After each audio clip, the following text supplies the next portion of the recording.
Rektor Al-Azhar, beliau mengatakan begini, tidak usah terlalu sibuk memikirkan apa yang akan kita persiapkan, apa yang akan terjadi setelah kematian kita. Maksudnya beliau berkata, jangan terlalu sibuk siapa yang mengurusi jenazah kita, jangan, tak usah pikirkan itu. Kenapa? Karena sudah ada yang mengurusinya. Tanpa disuruh pun seorang mukmin akan mengurusi jenazah saudaranya.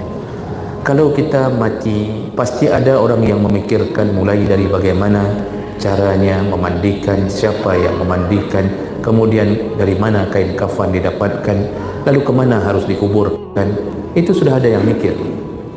Kita tak perlu memikirkannya, karena akan bergerak secara otomatis. Ya, hari ini si A mati, diurus oleh si B, si B mati, diurus oleh si C, dan seterusnya. Ya. Tapi yang harus difikirkan adalah nasib kita setelah kematian.